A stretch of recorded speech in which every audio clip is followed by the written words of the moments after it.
Good morning. Today we will discuss MOS transistors, the technology that makes it possible to fabricate MOS transistors, which are the essential devices which make it possible to implement digital electronic circuits. We will start from the physics, we will discuss the structure, the materials which are employed in these devices. Then we will discuss the electrical properties of these devices, their operating regions, their electrical models, and finally we will discuss how it will be possible to take advantage of these devices and basically devise logic gates which implement fundamental combinational functions, in particular Boolean functions. Okay, so let's start from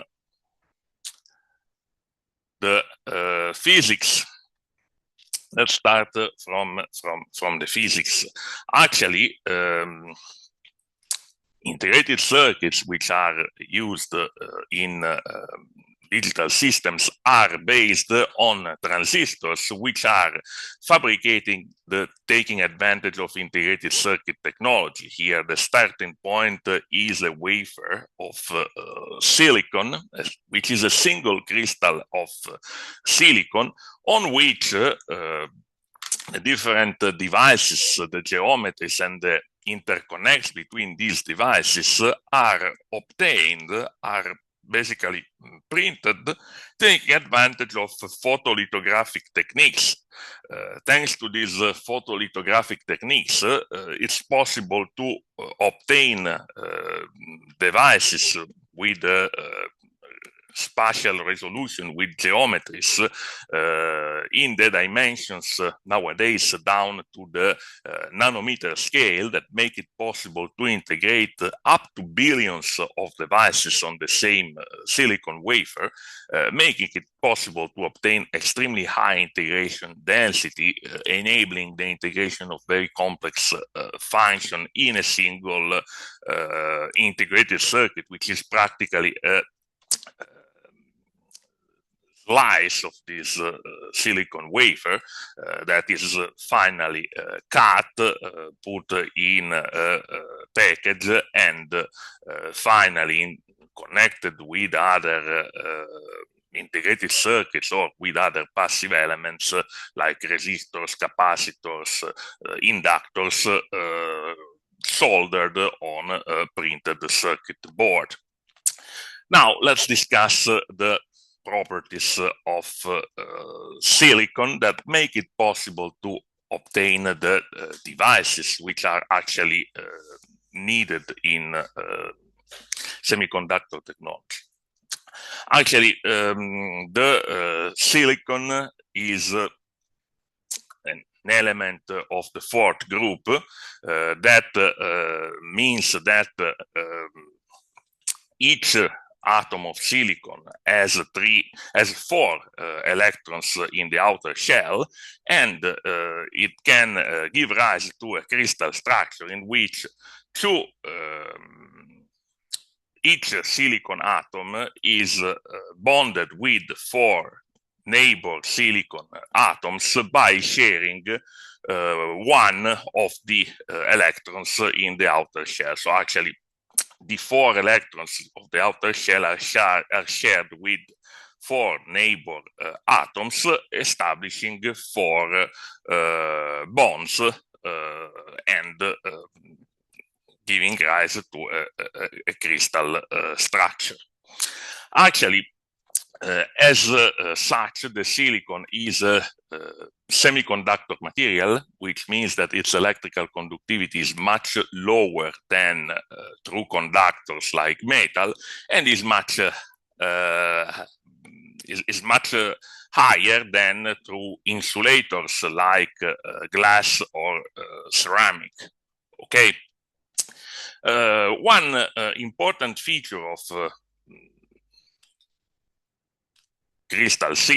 silicon crystals is that the conductivity of the material can be affected, can be increased by adding external dopant atoms, replacing the silicon atoms in the structure. In particular, if we replace one silicon atom in the structure with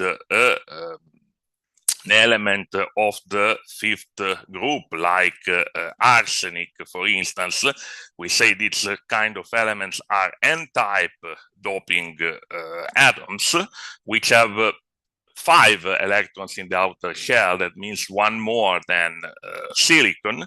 The arsenic atom replaces the silicon in the crystal, but it has 1 electron more. So once the 4 of the electrons of the arsenic are used to establish 4 bonds with silicon atoms, there is 1 electron more, and this 1 electron more is a free electron that is free to move and gives rise to conduction current. So when an electric field is applied in this material, a current can flow. Similarly, if a silicon atom is replaced by an atom of the third group, for instance, boron, third group means 3 electrons in the outer shell. So fifth group means 5 electrons in the outer shell. Third group means 3 electrons in the outer shell. In this case, the boron atom basically shares its outer electron with the 4 silicon atoms nearby, but 1 electron is missing to establish the 4 bonds like for a silicon atom. This missing electron gives rise to an equivalent positive charge, which is called Hall, which is like the free electron, free to move. Is free to move and can give rise to a current in the presence of an electric field. When we replace 1 silicon atom with a boron atom, we say that we are adding p-type doping to the crystal, and in the presence of p-type doping, we may have conduction current related to these 3 positive charges, which are called holes. Okay. The fact that when we have a silicon crystal that is doped in part with N-type dopants like arsenic, in part with p-type dopants like boron, makes it possible to have 2 kinds of conduction currents, one related to electrons and one related to holes.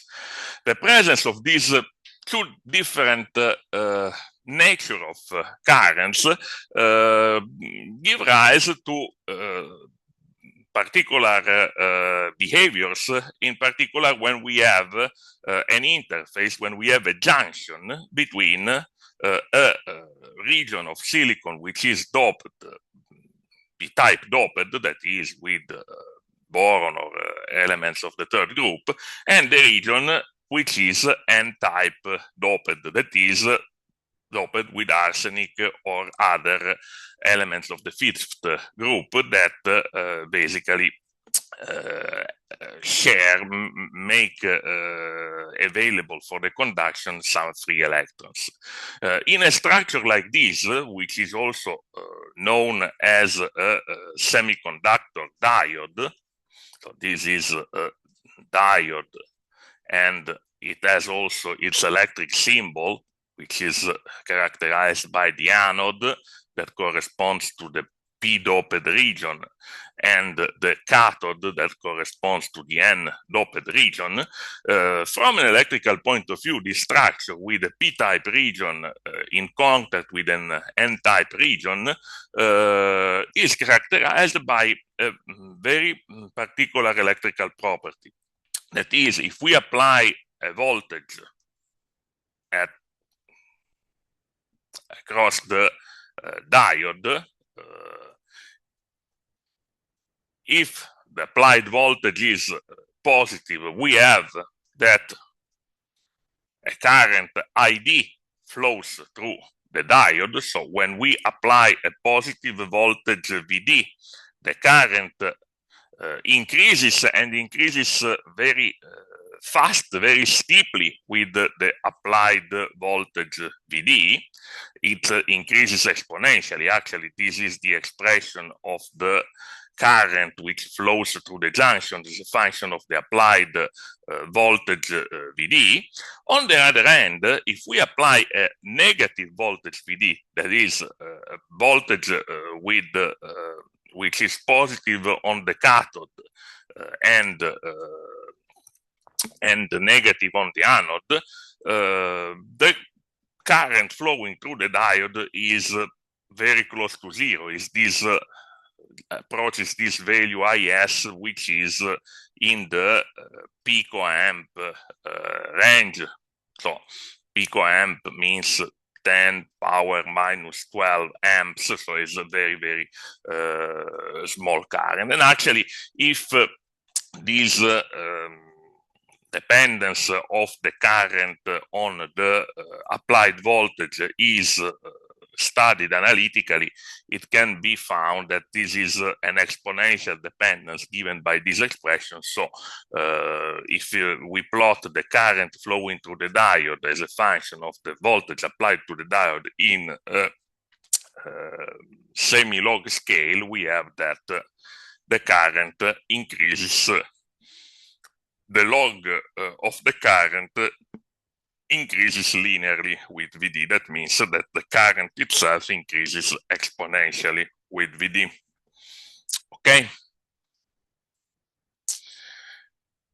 So we have basically what we have said before. For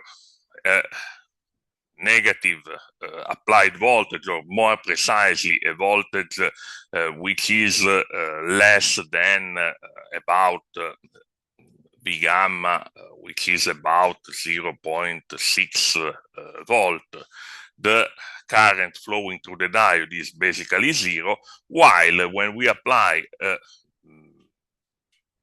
forward bias, that is, when we apply a positive voltage, the current increases a positive voltage exceeding 0.6, 0.7 volt, the current increases very fast. So even if the current flowing through the junction is quite large, the voltage across the diode remains approximately constant. Okay. Now let's see how, taking advantage of this property, we can devise some structures of semiconductor devices which can be actually used, and this is the purpose for which they are used in digital electronics, as a voltage controlled switch.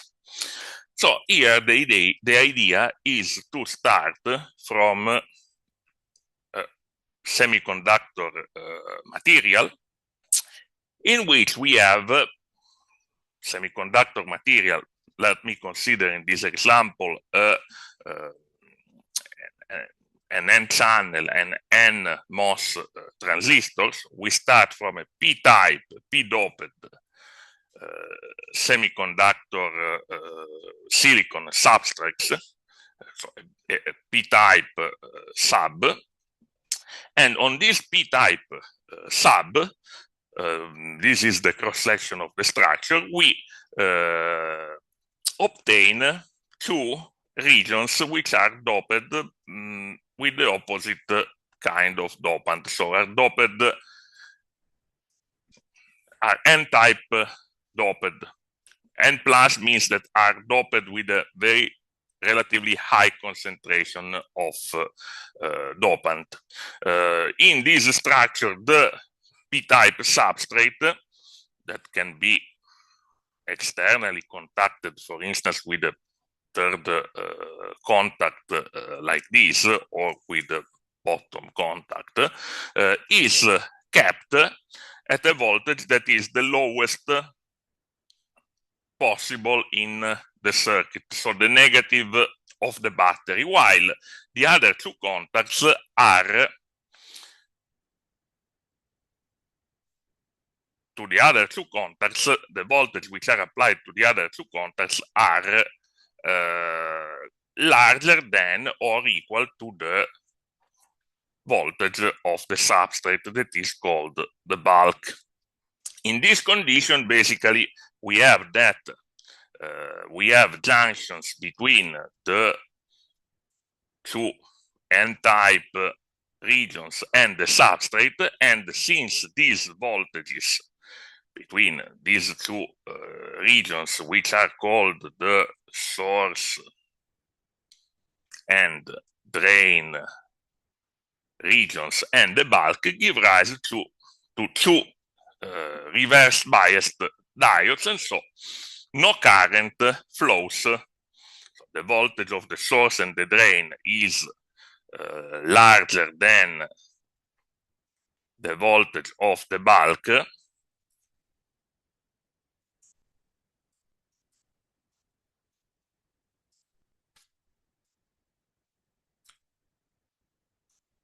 for this reason, these two diodes are reverse biased and no current flows through these two contacts. So actually, in this structure, without anything else, these two regions, source and drain region, which are externally contacted, are insulated from each other. So there is, from an electrical point of view, there is an open source between the drain and the source. Actually, in the MOS device, which MOS stands for metal oxide semiconductor, we have between these two regions, between these two drain and source regions, we have a structure which is characterized by a thin layer of insulating material, that is silicon dioxide, which is called the oxide, and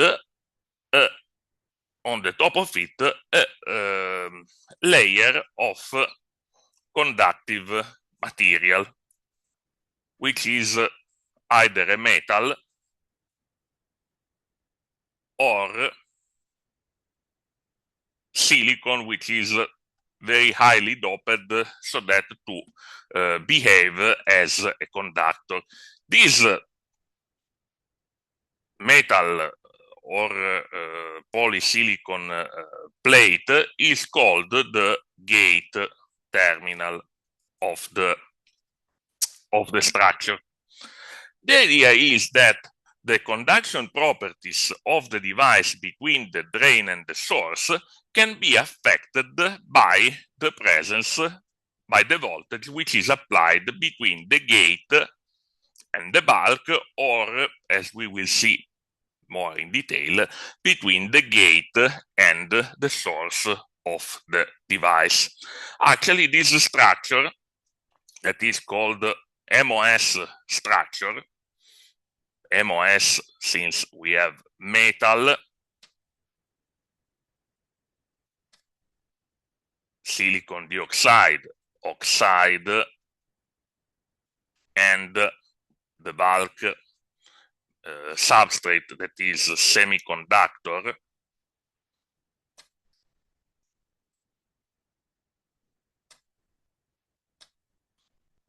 So MOS stands for metal oxide semiconductor, makes it possible to devise what is called field effect transistor.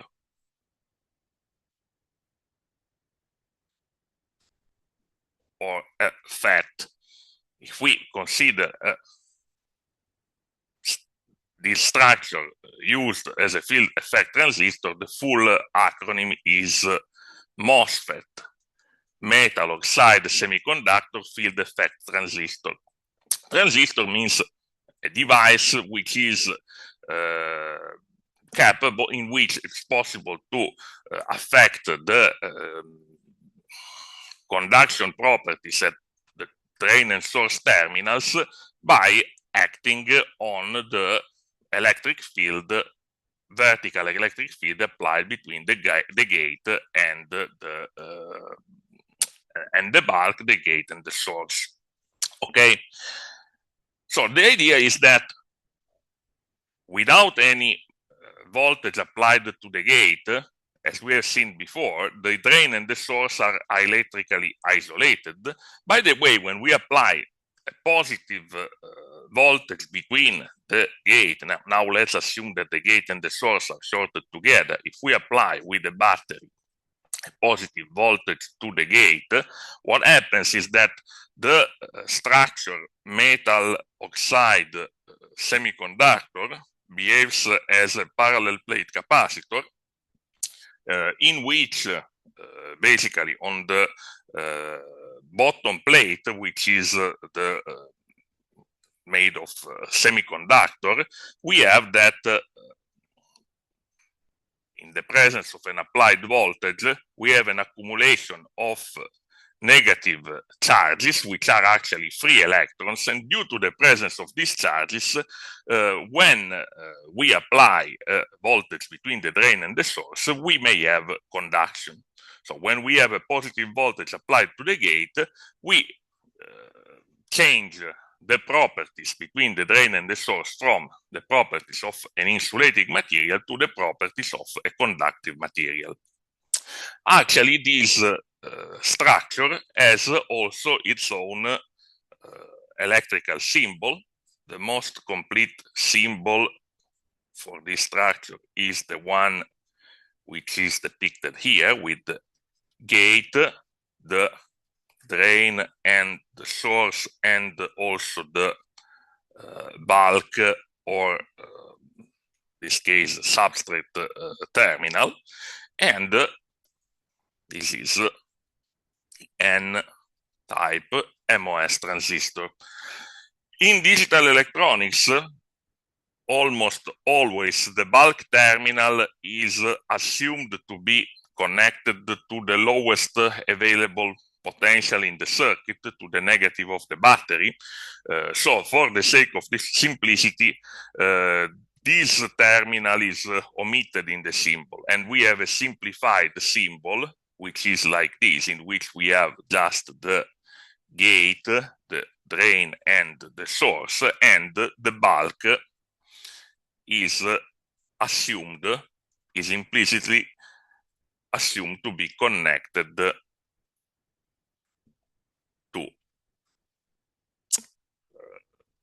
0 volt, to the lowest voltage in the circuit. Okay, this is the symbol used in digital electronics.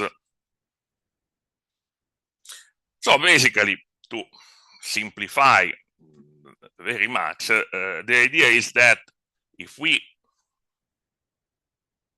do not apply any voltage, or if we apply 0 voltage between the gate and the source, we have no current flowing between the drain and the source, regardless the voltage which is applied between the drain and the source. So the drain and the source behave as an open circuit, while when we apply a certain voltage above a certain value that we will call the threshold voltage between the gate and the source, we will have,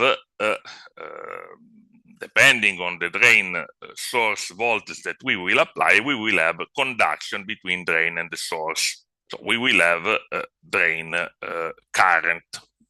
Okay? Actually, the device that we have just introduced is called N-type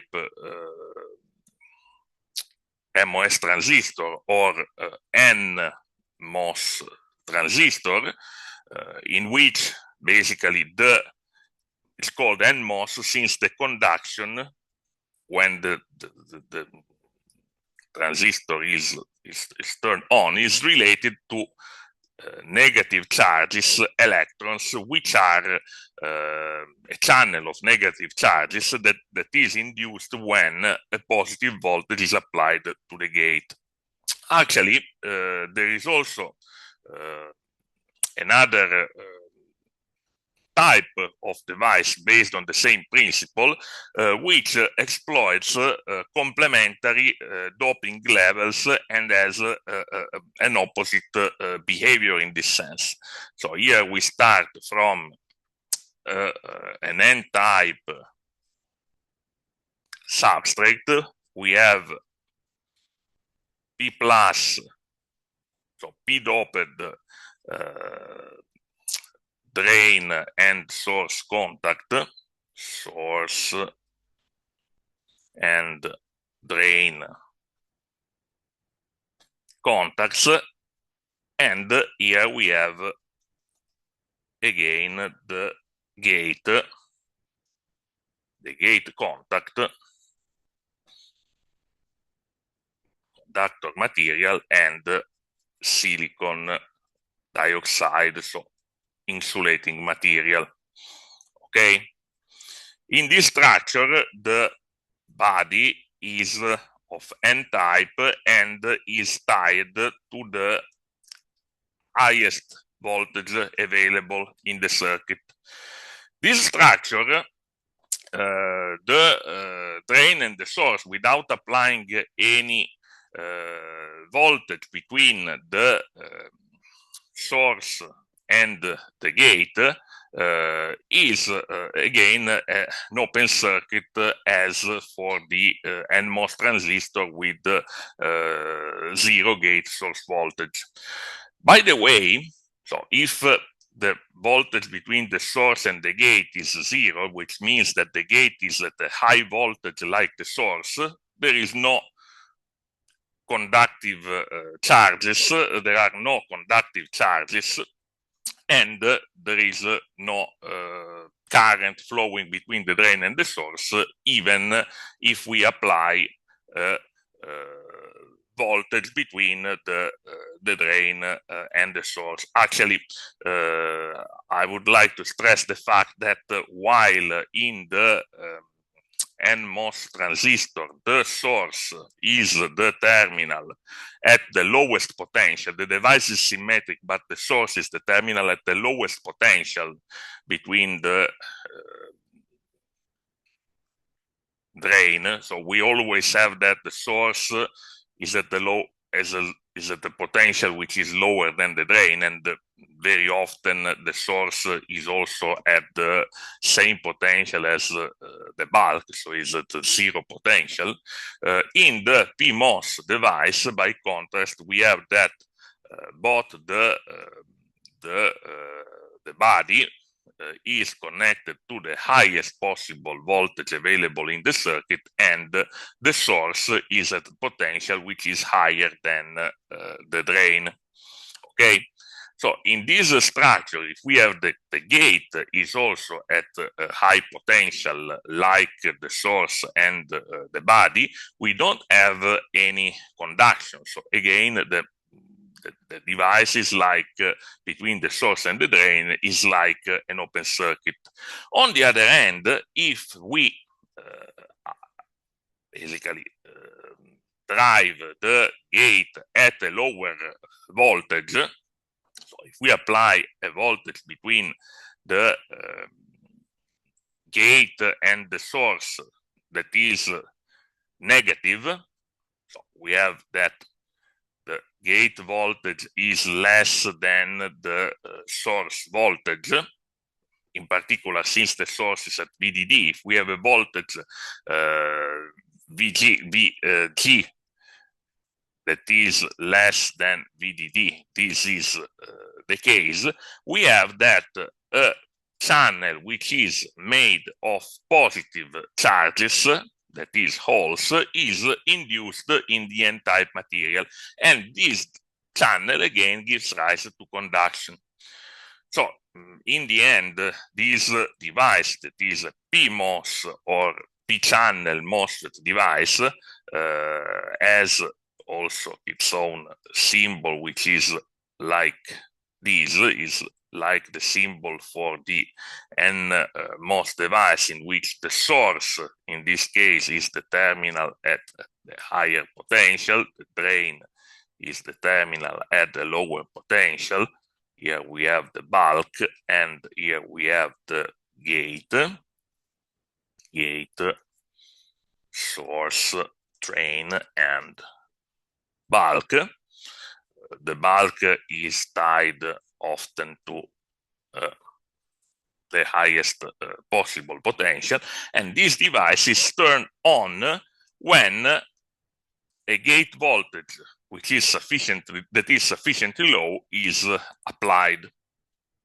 Also, this device is used in digital electronics with a different symbol that is like this. It's like the symbol of the NMOS, in which the source now is on the top, the drain is on the bottom, and this is the gate. In this symbol, the bulk is assumed to be connected to the highest possible voltage VDD. You can see that the symbol is like the symbol of the NMOS transistor, but with a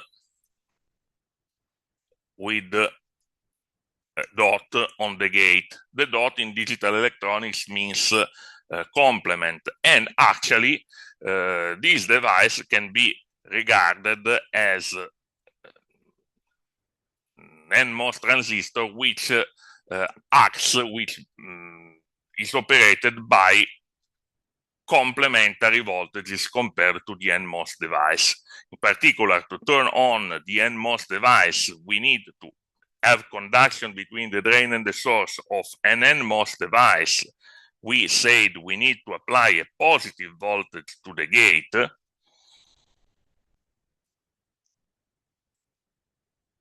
When the higher is the voltage of the gate, the higher is the conduction of the device.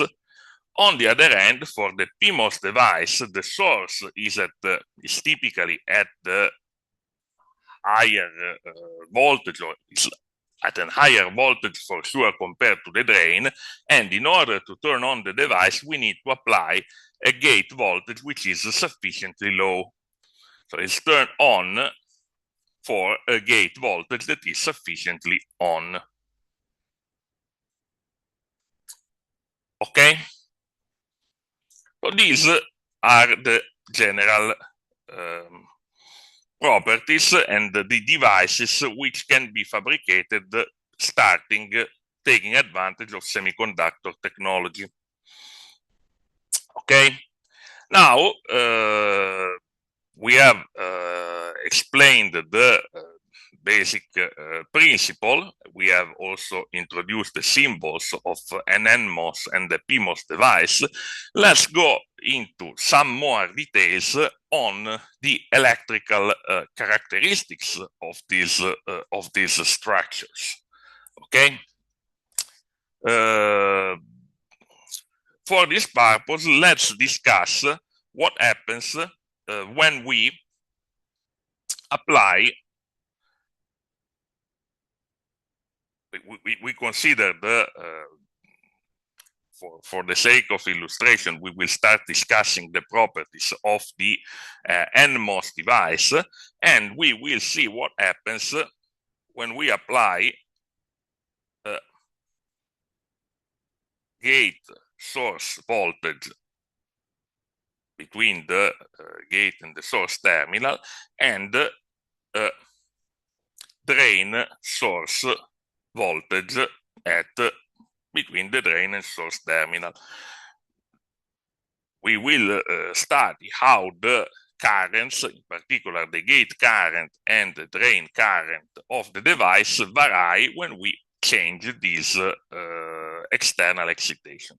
The first remark is that the gate current, since we have said that the gate terminal is separated from the semiconductor by an insulating layer, by silicon dioxide, the current, due to the fact that silicon dioxide is an insulating material, so the current, at least in static condition, cannot flow through the insulating material, we have that no matter the gate source voltage which is applied, no matter clearly the drain source voltage which is applied between the drain and the source terminal, the gate current in static conditions is always zero, at least in the let's say standard and rather old MOS transistors.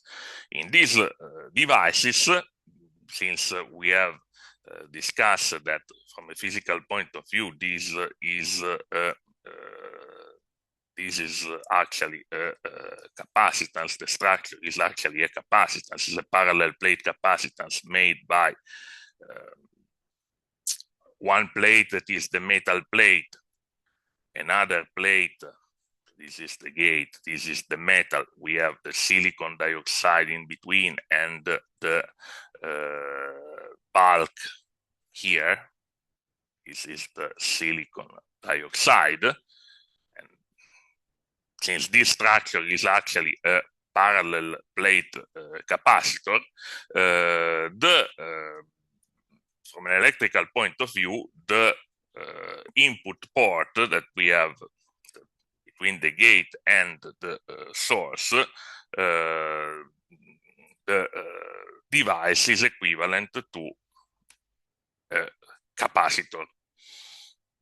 A capacitor with a capacitance that depends on the dimensions, on the geometrical dimensions of the structure. Actually, I have sketched here the cross section of the device. If we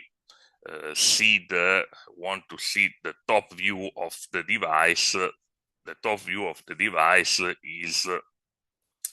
is something like this. We have here the gate area, we have the N plus and N plus source and drain contacts. Here we have the gate area, and in this case we have also the P plus bulk contact. So this is the top view. This is the top view.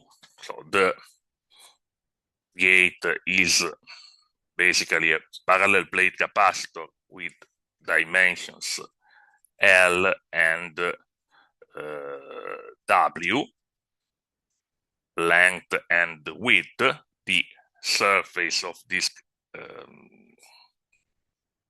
plate of this capacitor is W times L, and so the capacitance is proportional to W times L times the dielectric constant of the silicon dioxide divided the thickness of the dioxide, the silicon dioxide.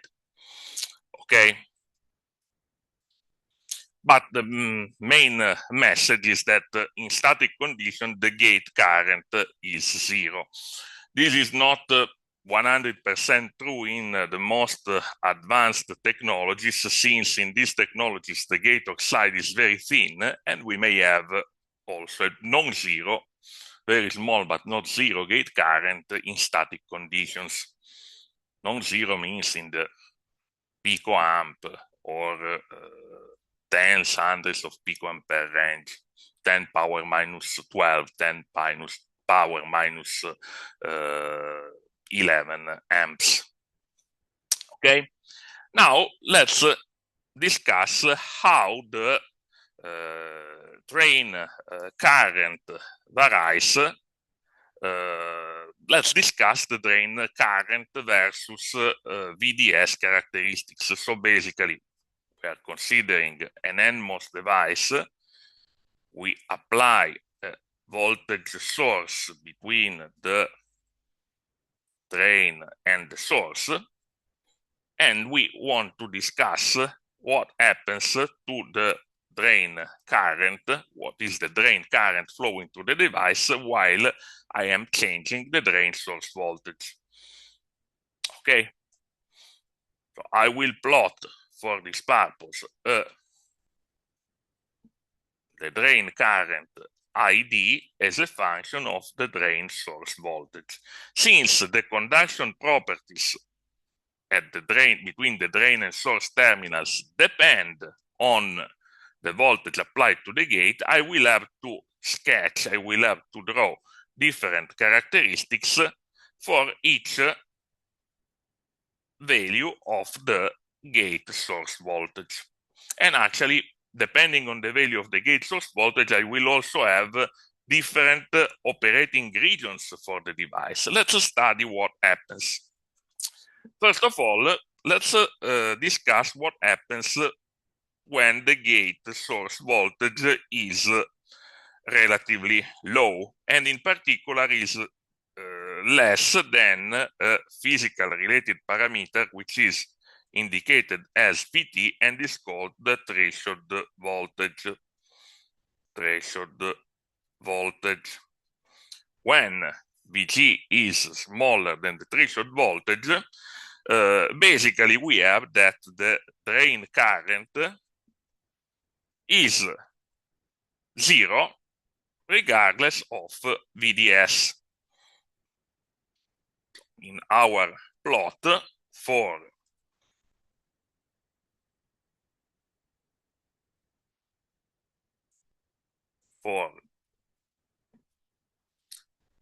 VGS smaller than VTH, let's call this VTH, the current in the device is, the current ID is zero.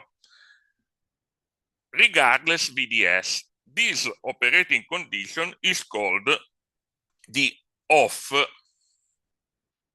region. And actually in this region, the transistor behaves as an off switch. This is the off region. Then what happens when we increase VGS? When we increase VGS, we have two possibilities. We have the case in which we have VGS, gate source voltage, larger than the threshold voltage, and VDS smaller than VGS minus the threshold voltage. This region is called the on region. Okay, what happens in the on when the transistor is in the on region? Basically, the current flowing through the transistor is given by the let's say by a constant multiplied the drain source voltage times the gate source voltage minus VTH minus 1/2 the drain source voltage. This constant beta depends on physical properties of the channel, which are mobility of the electrons in the channel, times the capacitance of the gate oxide per unit area, times the aspect ratio W over L of the gate area. So this is the width, this is the length, and this is this factor beta. Having a look to this expression, if we forget for a moment this VDS over 2 term, we can say that the current ID in this region, if VDS is small, we can neglect VDS divided by 2 with respect to VGS minus VTH, and we can say that ID is about beta times VGS minus VTH times VDS. Actually, we can observe that this is basically can be regarded as conductance or 1 over resistance that we can call R on, and we have that the current ID is equal to VDS divided this R on resistance, which is a function of VGS. More precisely, we have that this resistance is 1 over beta times VGS minus VTH. In other words, in this region, which is called the on region, for VGS larger than VTH and VDS smaller than VGS minus VTH, we are considering this part of the characteristics plane. We have that the current increases with the applied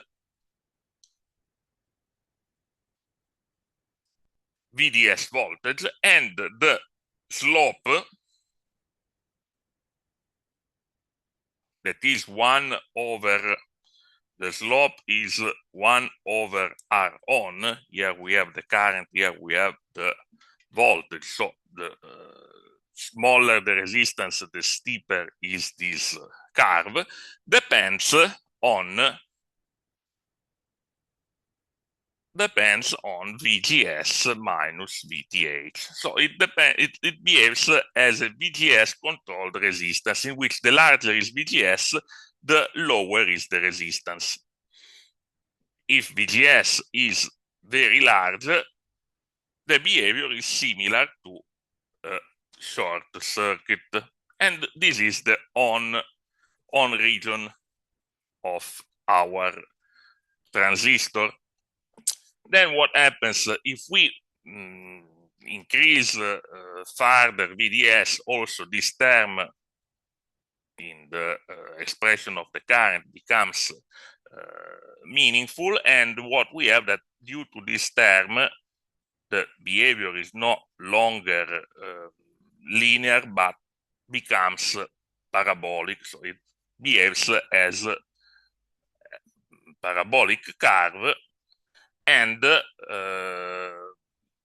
it reaches a vertex, it reaches the maximum of the parabola. This maximum is actually at VDS equal to VGS minus VTH. So it depends also on VGS. Then, if we add to consider this equation, what should happen is that the current after reaching the maximum should decrease in a parabolic way. By the way, in the physical device, this is not happening. This is not observed. What happens instead is that the current, once VGS becomes larger than VDS becomes larger than VGS minus VTH, that is when we have VGS larger than, when we have VGS larger than VTH and VDS larger than VGS minus VTH, when we are in this condition, in these conditions, the current does not increase anymore when we increase VDS, and it remains equal. Let me cancel. It remains equal to the value at VDS equal to VGS minus VTH. So what happens is that the current saturates for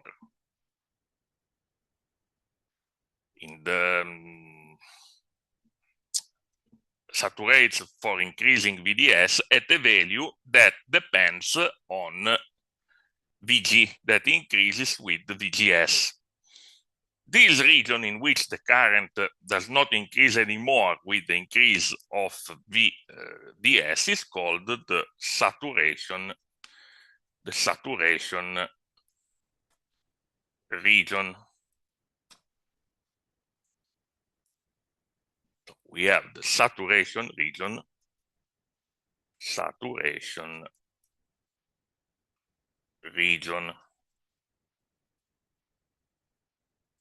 In this region, the current remains equal to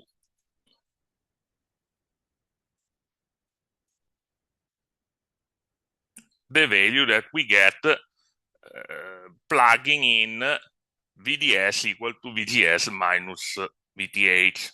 So in the end, we have beta times VGS minus VTH times VGS minus VTH minus 1/2 VGS minus VTH, that is VGS minus VTH divided by 2, that is, in conclusion,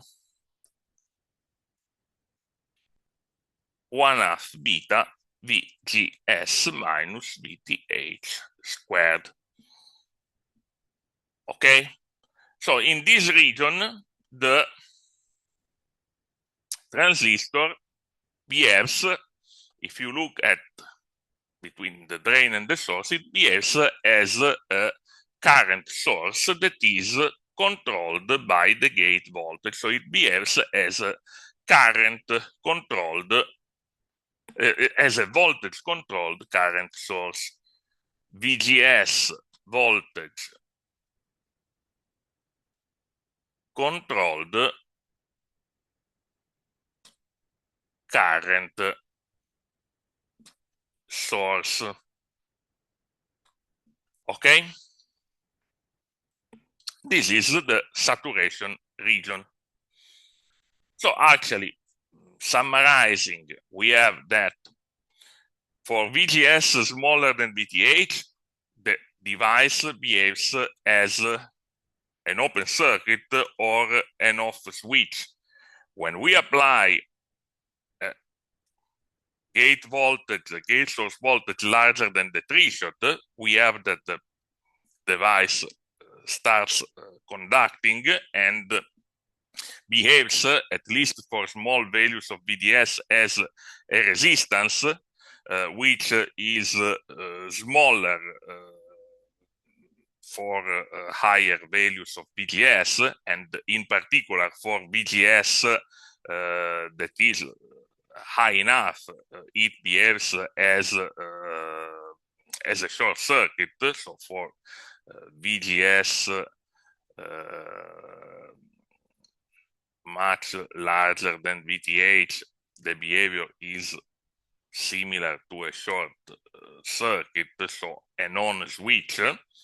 And the saturation region in which the behavior of the device is the behavior of VGS voltage controlled current source.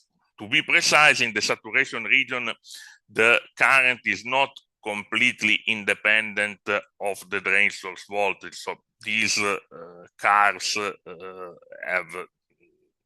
not horizontal lines, but are straight line with a non-zero slope, and this factor is taken into account by 1 plus lambda VDS term in the expression of the current. Okay, so in short, we have these three operating regions with three different qualitative behaviors of the transistor. Okay, off region, on region, and saturation region. This is the full picture of the situation. Actually, from a functional point of view, the operation of the transistor in the off or in the on region that can be controlled acting on the gate source voltage is exploited, is what we need in digital electronics to implement voltage controlled switches. In particular, we have, if we start from an NMOS transistor, we have a switch that is turned off when the gate voltage is low, and we have a switch that is turned on when the gate voltage is large enough.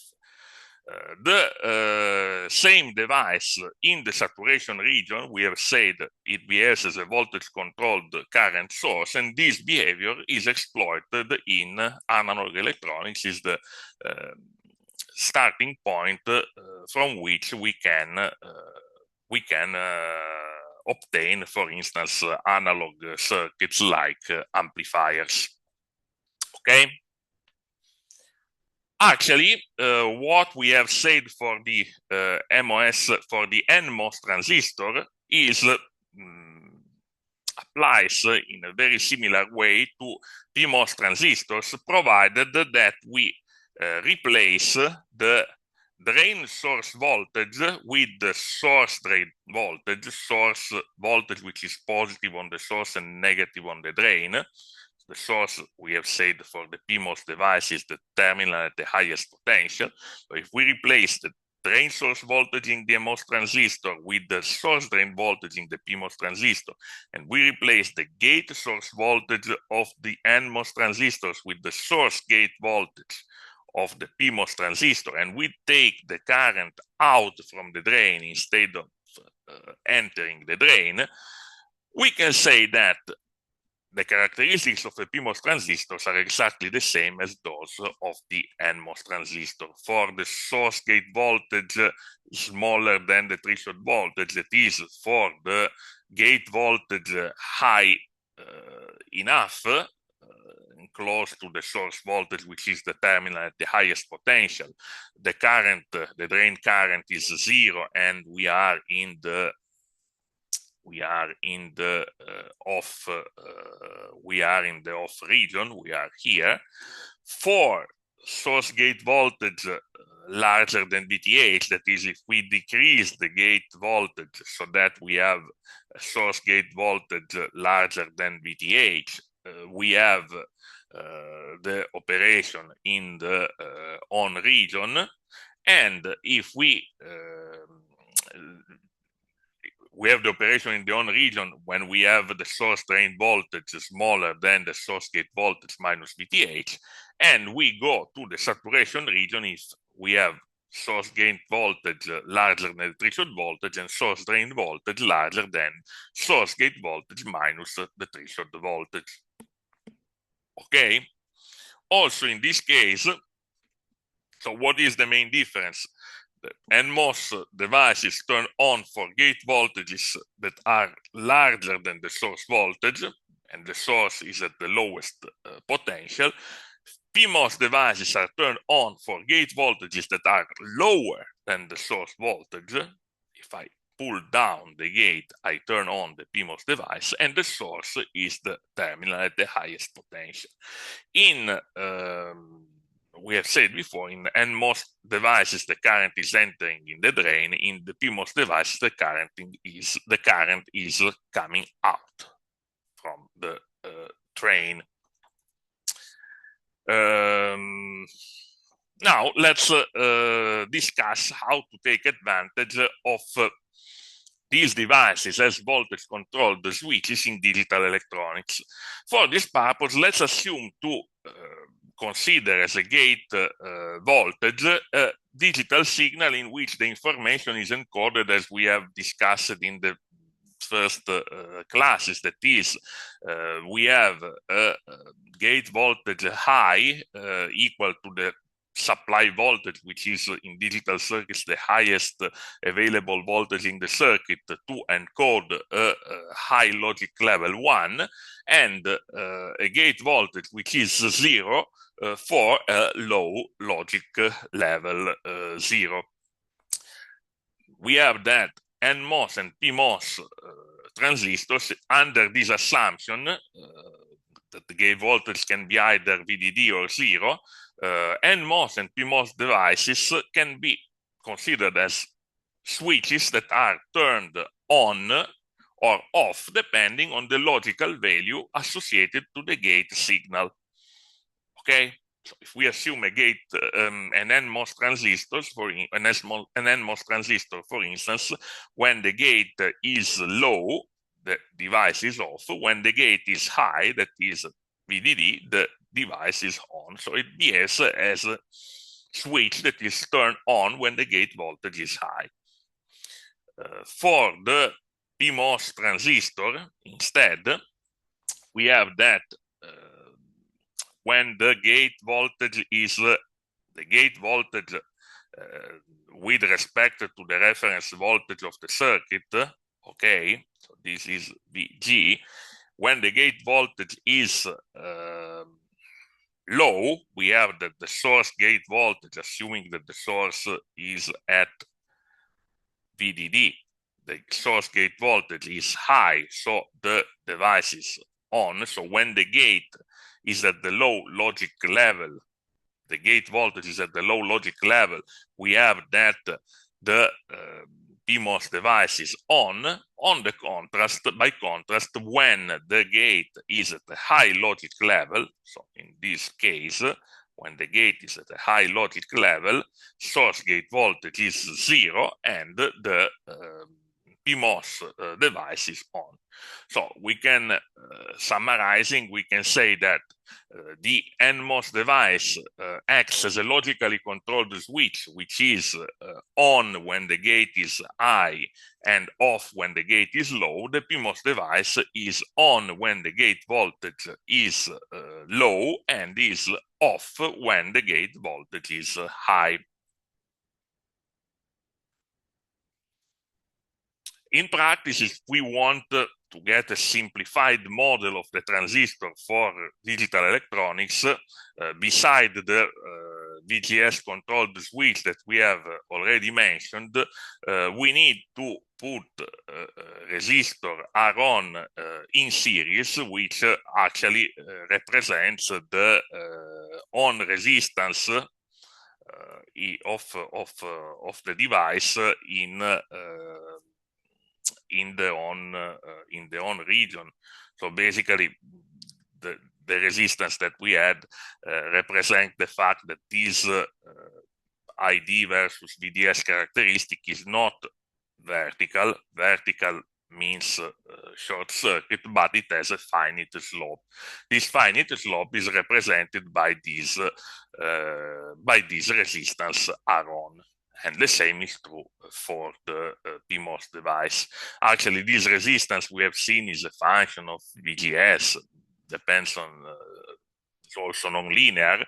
By the way, as a simplifying assumption, we will always consider in digital electronics that this resistance is constant.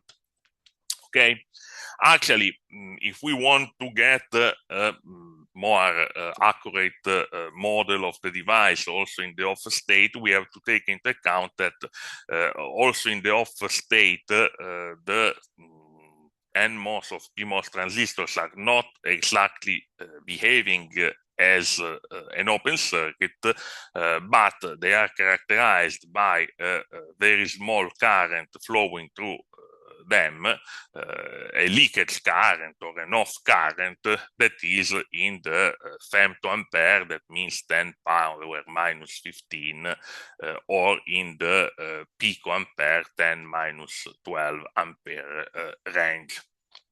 This could be relevant in particular in advanced technologies where these leakage currents can be non-negligible, especially when we have many of devices connected to the supply voltage of our circuit. Okay. Now let's discuss how we can implement actually digital functions using MOS transistors. The simplest digital gate that performs a digital function, in particular the Boolean function NOT that we can devise, is made by a PMOS transistor and an NMOS transistor that are connected basically with the drain terminals in common, and with the gate terminals connected together. The source, the PMOS, is connected between the supply voltage and the output. The NMOS is connected between the output and the reference voltage. Here we always assume that we have a battery. Okay, in this device, when we have that the gate voltage is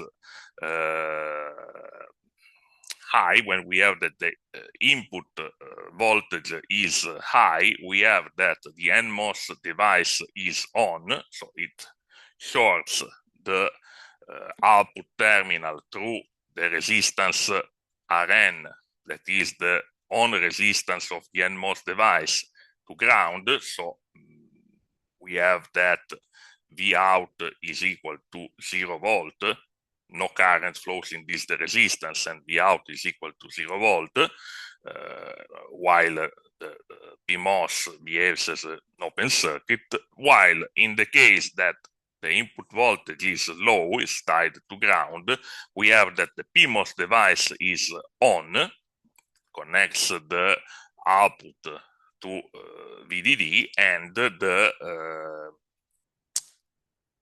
NMOS device is off.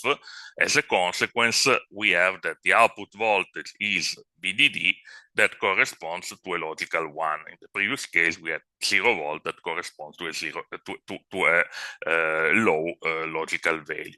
In short, if we consider the possible combinations of inputs and outputs, as we have seen before, digital input low means digital output high, digital input high means digital output low. So this is actually the function of, we look at the logical variables associated to the input and to the output Y, they are related by a NOT operation. So Y is not A, or if you prefer, not A. Okay. Actually, the behavior of the whole circuit is not just defined for V in equal to 0 VDD, but let's see what happens if we basically vary with continuously the input voltage V in from, let's say, 0 to VDD. So actually, when as far as we increase V in, but V in remains below the threshold voltage of the NMOS device, basically we have that the output voltage remains equal to VDD, as we have discussed before. Then when V in exceeds, when we have V in larger than the threshold voltage of the NMOS device. The NMOS device starts conducting. In the beginning, the NMOS device is in saturation and the PMOS device is still in the on region. So we have a slight decrease of the output voltage from VDD. Then we have, when the output voltage decreases and becomes close to, let's say, 1/2 the supply voltage, we have that both the NMOS and the PMOS are in the saturation region, and we have a steep decrease of the output voltage when we further increase the input voltage. Finally, we have that the NMOS device enters in the on region. So again, this slope is reduced. Finally, the PMOS device is turned off, and we get that the output voltage is forced to 0 by the NMOS device. So in the end, we have the V in to V out, so the trans characteristic V in to V out that is depicted here. Okay. Actually, the actual voltage at which this steep transition occurs is influenced in practice by several parameters, that is the supply voltage, the temperature, the fabrication tolerances of the devices. So it's not possible to precisely define what is the input voltage at which this transition occurs. And what is done in practice is to consider the voltages at which the slope of the output with respect to the input characteristic is 45 degrees. That is that we have, when we have a variation of the input, it corresponds to the same incremental variation of the output, and we define these values as the minimum maximum voltage which is recognized at the input as a low level, and the maximum voltage which is recognized as a high level in the minimum voltage which is recognized as at the input as a high level. And as we have already discussed, considering the electrical characteristics of digital gates, basically we do not rely to input voltages which are between the maximum output voltage recognized as a low state and the minimum input voltage recognized as a high state. So whatever happens here in between is undefined. Okay.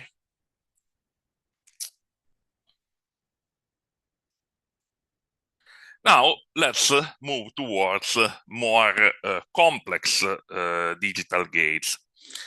So instead of having just a transistor connecting the output of a gate to the supply voltage and the transistor connecting the output of the gate to ground, to the low voltage, as we had in the NOT gate, as we had discussed before in the inverter, we can get more complex function if we consider networks of switches connecting the output to the supply and the network of switches connecting the output of the gate to the ground. More complex logical functions can be obtained taking advantage in this pull-up network. The network connecting the output to the supply is called pull-up network. The network connecting the output to the ground is called the pull-down network. We can implement more complex digital functions taking advantage of switches connected either in parallel or in series in these networks. For this purpose, it's worth observing one fact, that in the pull-up network, we can only use PMOS devices. Why? Because if we need a pull-up device, that is a device that connects the output to the supply. So suppose that here we have our output of the gate, and this is the connection to the supply. If we have a PMOS device and we force the gate to 0, we have the source gate voltage is VDD, and actually these PMOS devices in the on region and effectively shorts the output to ground, to the supply. If we add, on the other end, the same structure, we try to use an NMOS device, an N-type device to connect the output to the supply. What happens? To turn on the NMOS device, we need to apply a gate voltage which is high. So we need to apply a gate voltage equal to VDD, to the largest possible voltage available in the circuit. By the way, in this case, since the source is not at 0 volt, is at the load voltage, that is what we want to force high. When the source voltage increases, the gate source voltage, if we fix the gate to VDD, when the source voltage increases, since we are closing this switch, the gate source voltage is reduced. This is VDD minus V out. If the out increases, the gate source voltage is reduced. And in the end, when the gate source voltage becomes equal to the threshold voltage, this device is turned off. So in the end, due to that, we have that the output voltage cannot go above the VDD minus the threshold voltage of the NMOS transistor. But this is not what we want in digital electronics, because in digital electronics, we want the high logic level to be the highest possible, corresponding to the supply voltage. This is the reason why, so it's clear also considering the Kirchhoff voltage law here, we have that V out, which is equal to VDD minus VGS. If we want to this switch on, this should be smaller than VDD minus the threshold voltage of the NMOS device. Since in digital electronics we want the high state, the voltage at the high state as close as possible to the highest available voltage VDD, we have that in using NMOS devices as pull-up devices, we cannot meet this requirement. So in the end, we cannot use NMOS devices in the pull-up network. For the very same reason, we cannot use PMOS devices in the pull-down network. We can just use NMOS devices. Now, having said that, let's see what kind of function we can implement connecting switches in series or in parallel. If we connect two NMOS switches with the drain source port in series, driven by logical signals A and B, we can see that this pull-down network effectively forces the digital output X low if both A and B are high, since we need that both the switches are on, and this is achieved only when we have that both A and B are high. So we can say that if A and B are high, the output X is forced low. When either A or B are low, one of the two transistors is in the off state. For instance, this is the case in which A is low and B is high. One of the two devices is in the off state. That means that the output X is disconnected from the input. What is the output X is disconnected from the ground and is clearly also not connected to the supply. So what is the logical state of the output in this case? Well, actually, the output X is disconnected from everything from an electrical point of view. It is in what we call a high impedance state. So basically, it's not driven high and is not driven low. If we have this structure with two switches in series, if either A is 0 or B is 0, if, in other words, if not A or not B, the output X is in this high impedance state. So basically, with just this pull-up network, we cannot, this is not a full gate, we cannot force a high logic level. We could do that if we connect the output to a resistor. In this case, when the switch is, or at least one switch in the pull-down network is off, we would have that the current flowing through the resistor is 0, and in the end we would have the output voltage equal to VDD. That would be a logical one. By the way, this is not the approach, is not the choice adopted in CMOS gates, in CMOS logical gates. In CMOS logical gates, we do not force the high state with the resistor. Actually, this will be the solution adopted in open drain gates that we will discuss later.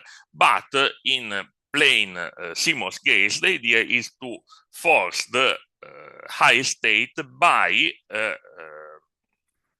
another network made of switches made of PMOS switches operated so that to connect the output node to the supply when the complementary conditions with respect to the conditions in which the pull-down network is on are verified. By the way, we will discuss this in more details in a moment.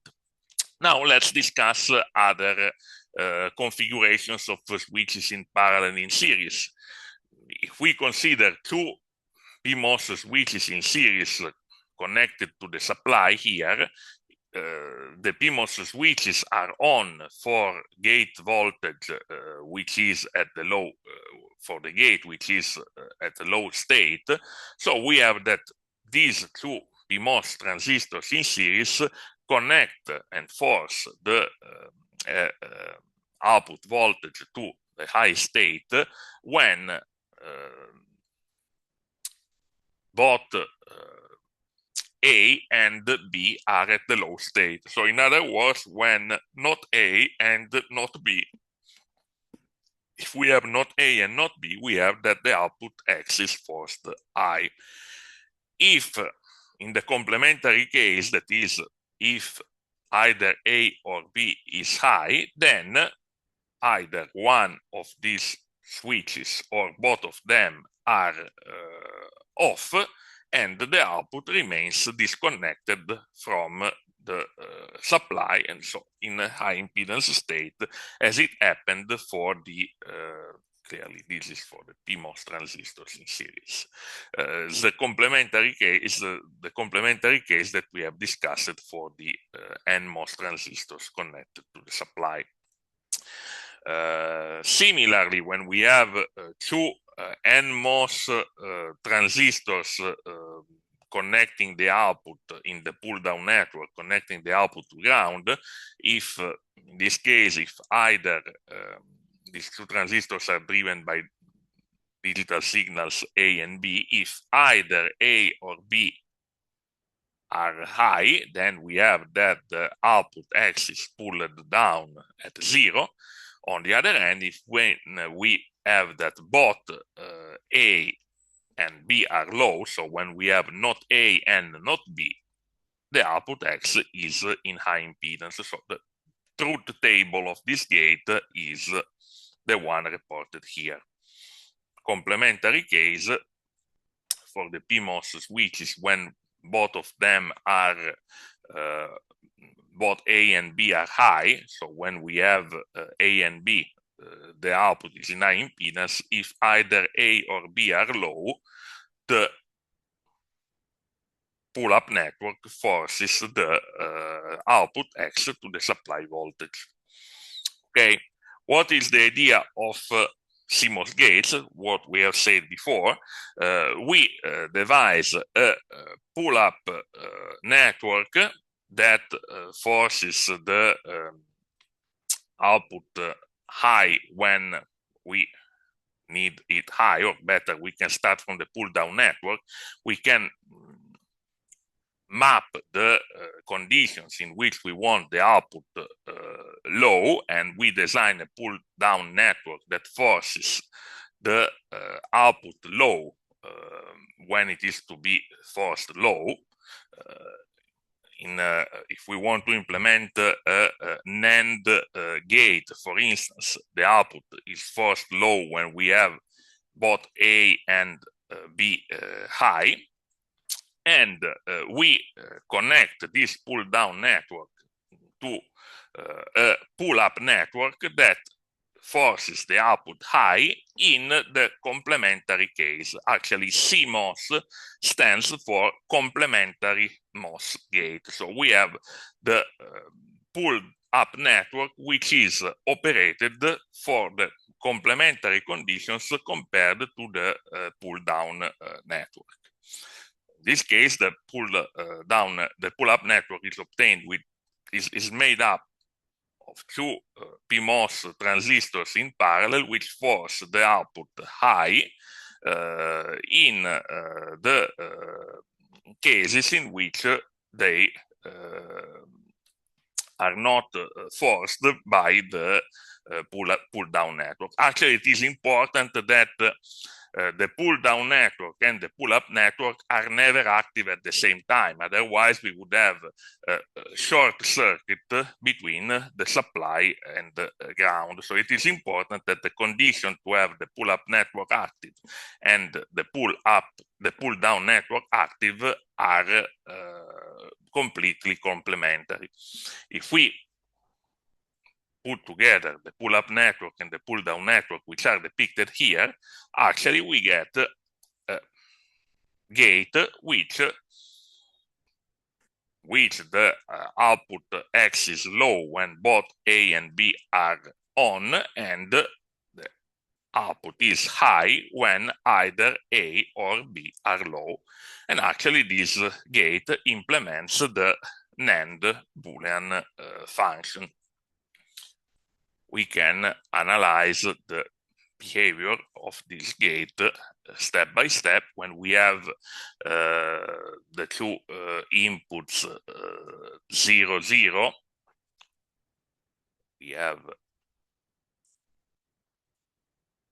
0 and 0. Basically, we have that the NMOS devices are both on, but the PMOS devices, the NMOS devices are both off, but the PMOS devices are on. So the output is forced to the high logic level.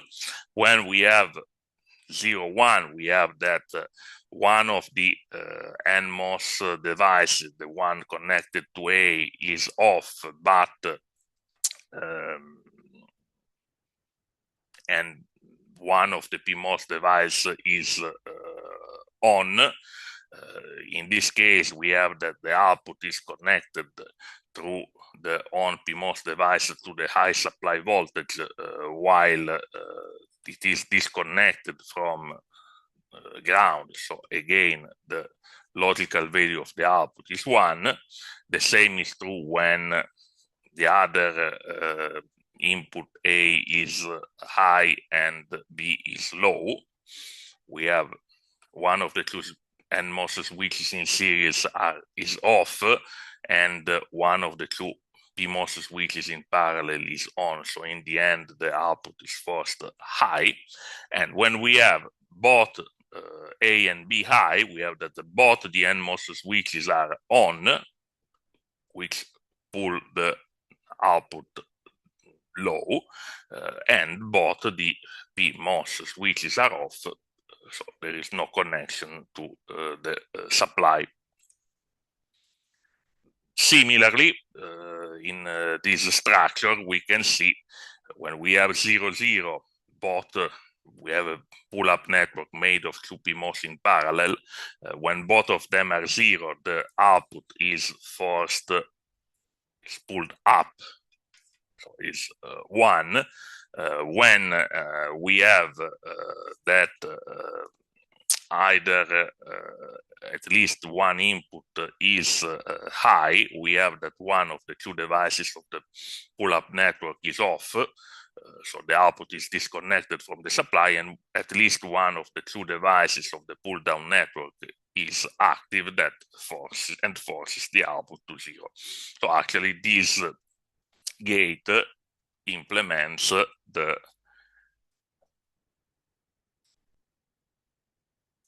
A nor B Boolean function with two inputs.